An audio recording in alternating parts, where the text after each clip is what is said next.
এমন কোনো কুকীর্তি নাই যেটা বেনজির আহমেদ করেননি। শেখ হাসিনার চেয়েও বেশি পরিচিত ছিলেন বেনজির আহমেদ। বেনজির আহমেদ শুধু শাপলা চত্বরের মাস্টার মাইন্ড না, তিনি সরকার চালাতেন, তিনি দেশ চালাতেন। ইতোমধ্যে সরকার আইনি ব্যবস্থা গ্রহণ করেছে, আদালতের অনুমতি সাপেক্ষে সেই বন্দীকে ফেরত পাঠানো হয়। তবে একটা শর্ত থাকে, বেনজির আহমেদ শুধু শাপলা চত্বরের মাস্টার মাইন্ড না, তিনি এক সময় আমরা জানতাম যে তিনি সারা বাংলাদেশকে চালাচ্ছেন, তিনি সরকার চালাতেন, তিনি দেশ চালাতেন। তার উপরে আর কোনো মানুষ, কাউকে মানুষ মনে হতো না।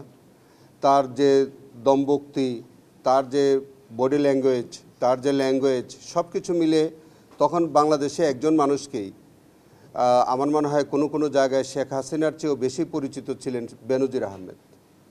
এই পরিচিতির কারণ হলো যে তিনি হেন দুষ্কর্ম নাই যেটা তিনি তার এই কর্মজীবনে তিনি করেননি, এবং সেটা আওয়ামী লীগ শাসনামলেই আমরা ধারণা করি যে আওয়ামী লীগের শেষ সময়ে তাদেরই কোনো আভ্যন্তরীণ কোন্দলে, তাদেরই কোনো কুশীলব তার এই কুকীর্তি প্রকাশ করে দেন। এবং তখনকার সংবাদপত্র কালের কণ্ঠ বিস্তারিত প্রতিবেদন ছাপিয়েছিল, এবং সেখানে আমরা প্রথমবারের মতো আমরা দেখতেছিলাম, জাতি দেখেছিল যে তিনি কত সম্পদের মালিক, কত ফ্ল্যাট, কত জায়গা, কত জমি, এবং তার স্ত্রীর নামে, তার সন্তানদের নামে। এবং তিনি তার বিরুদ্ধে শত শত কোটি টাকা তার সন্ধান পাওয়া যায় দেশে বিদেশে। এমন কোনো কুকীর্তি নাই যেটা বেনজির আহমেদ করেননি। তো সেই কারণে বেনজির আহমেদের বিরুদ্ধে তখনই দুর্নীতি দমন কমিশন মামলা দায়ের করেছিল।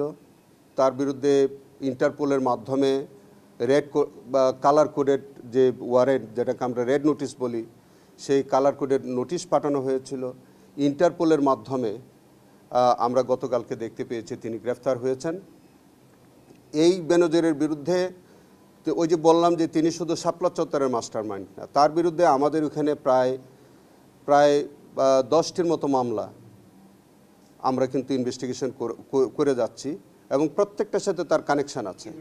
এবং এর মধ্যে ইতিমধ্যে আমাদের যে তিনি যখন র্যাবের প্রধান ছিলেন, তখন গুমের সাথে যেগুলো অলরেডি চলমান আছে তার মধ্যে বিচার চলছে।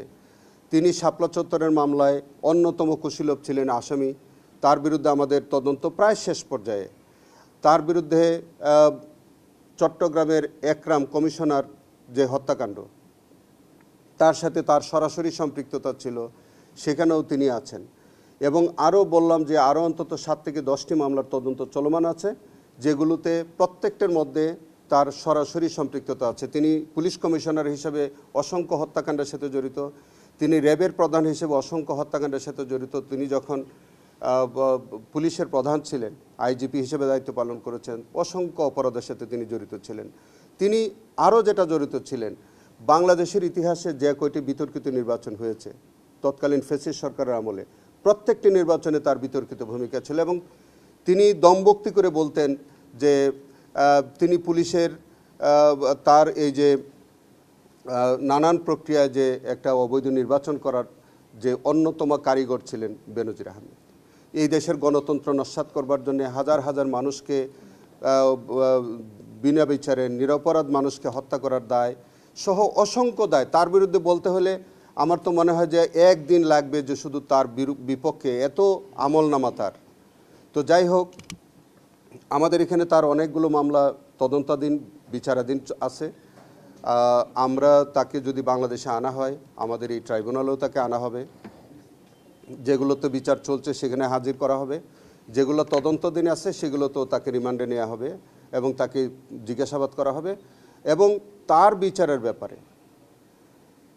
বিচারের ব্যাপারে আমাদের ট্রাইব্যুনাল সর্বোচ্চ কঠোর হস্তে এই বিচারটি সম্পন্ন করা হবে তার বিরুদ্ধে। ইতোমধ্যে সরকার আইনি ব্যবস্থা গ্রহণ করেছে। আপনারা দেখেছেন যে যেহেতু দুবাই সরকারের সাথে বা আমাদের সংযুক্ত আরব আমিরাতের সাথে আমাদের কোনো এক্সট্রাডিশন ট্রিটি নাই, কিন্তু আমাদের কূটনৈতিক সম্পর্ক আছে। ইতোমধ্যে কূটনৈতিক সম্পর্কের মধ্যে দিয়ে আমাদের যে পারস্পরিক সহায়তা ফ্রেমওয়ার্কের আওতায় কূটনৈতিক চ্যানেলে বাংলাদেশ সরকারের পক্ষ থেকে যে কয়টি ওয়ারেন্ট আছে সেগুলো দিয়ে সরকার ইতিমধ্যে ইউএই সরকারের কাছে আবেদন করেছে তাকে বাংলাদেশে ফেরত দেওয়ার জন্যে।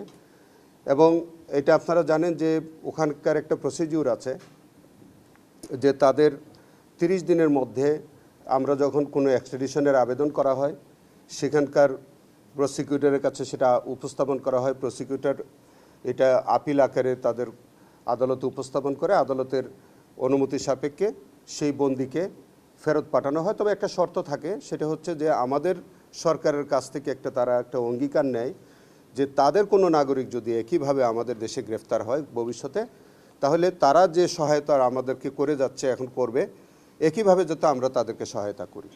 বিশ্বকাপ দেখুন বায়োস্কোপ প্লাসে, সব নেটওয়ার্কে, সব ডিভাইসে। ইতিমধ্যে আমরা সরকারের কাছে আমাদের ওয়ারেন্টগুলোর কপি আমরা দিয়ে দিয়েছি এবং আমরা বিশ্বাস করি যে আমাদের সরকারের আমাদের যে পুলিশের একটা সংস্থা আছে যার মাধ্যমে রেড নোটিশ পাঠানো হয় বা কালার কোডের নোটিশ পাঠানো হয়, আমরা অলরেডি আমাদের ওয়ারেন্টের কপি তাদেরকে দিয়ে দিয়েছি। আমরা বিশ্বাস করি যে হয়তো ইতিমধ্যেই আমাদের পক্ষ থেকে কুয়েত সরকার সংযুক্ত আরব আমিরাত সরকারের কাছে ইতিমধ্যে অনুরোধপত্র দেওয়া হয়ে গেছে। আমরা চিঠিটা পাঠাবো আমাদের তদন্ত সংস্থা থেকে। আমাদের এনসিবি নামক একটা প্রতিষ্ঠান আছে আমাদের, যেটা আমাদের পুলিশের ঊর্ধ্বতন একটা এনসিবি, ওখান থেকে এনসিবি থেকে ওটা যাবে সংশ্লিষ্ট ইন্টারপোলে।